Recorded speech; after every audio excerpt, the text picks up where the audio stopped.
When people start to think about getting a divorce, the first person they typically think of consulting is a divorce attorney or mediator. But I'm going to let you in on a little secret. Divorce is likely the biggest financial transaction of your life, and attorneys and mediators are not financial experts. They understand the law, but they don't always understand the financial implications of the settlements that they negotiate. So today I'm going to share some examples of common scenarios that I see during divorce and things that you need to consider so that you can negotiate from a position of knowledge and confidence. So the first mistake that I see when going through divorce is thinking too short-term when negotiating your settlement. It can be hard to envision what your life is going to be like 5 or 10 years down the road, especially when you're just trying to get through the current week or month and get through this tough time. But if you don't forecast your financial situation for at least a decade, you may end up shortchanging yourself. Let's take a look at the case of Kate and Ken. They're getting divorced after 25 years, and they have 2 boys, ages 7 and 11.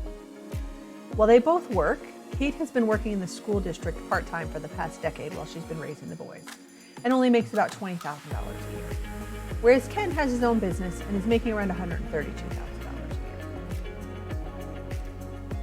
When we take a look at their assets, their total assets are $664,000 and include their home, Ken's business, a money market account, and Ken's IRA.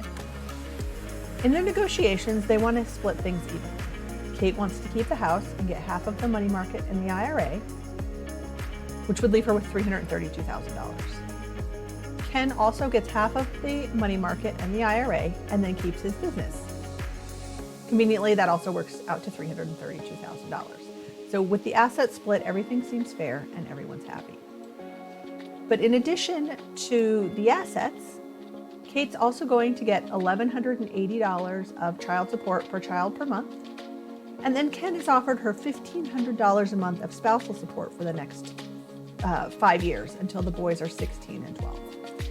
And Ken feels that this is a generous settlement, and on the surface, Kate agrees. It allows her to stay in the house and continue to work part-time while raising the boys.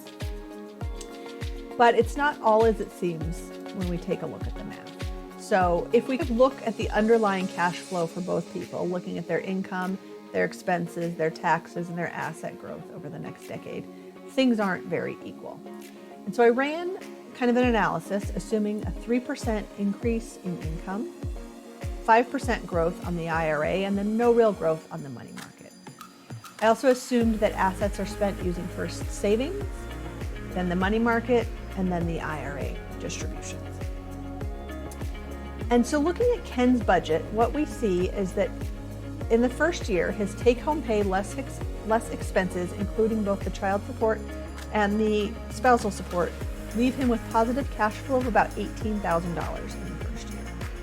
He then takes that $18,000 and puts it into savings, which increases both his savings and his net worth. Projecting forward 10 years, Ken will have savings of more than $420,000 and a net worth of more than $800,000. Kate, on the other hand, isn't doing as well. So looking at Kate's cash flow, it decreases every year from year 1, and then it turns negative by over $21,000 as soon as that spousal support ends at the beginning of year 6. She exhausts her savings in 7 years. She still has the house, but she can't pay the bills. Her net worth starts declining in year 8, and by year 10, her cash flow is a negative $41,000. She's exhausted her savings and is now starting to draw down on the IRA and incurring premature withdrawal penalties for doing that. At this rate, she's going to be forced to sell the house in year 10. So while the first 5 years under this proposal look okay, you can see that things deteriorate quickly once that spousal support ends. Kate still has the boys at home, so she's not able to work full-time, and so that's where things really start to unravel. Fortunately, Kate hired an expert to help her run projections, including her budget, taxes, and net worth over time. And so she was able to come back to the table with an alternative settlement.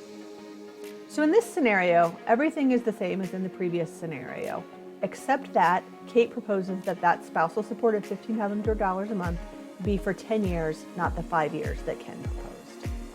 And as you can see in this scenario, both net worth and cash flow are much more positive. And in fact, in this case, Kate ends up doing a lot better than Ken, and so this proposal may be too far the other way. But you can see once you start really looking at the details and forecasting things forward, you're in a much better place to negotiate.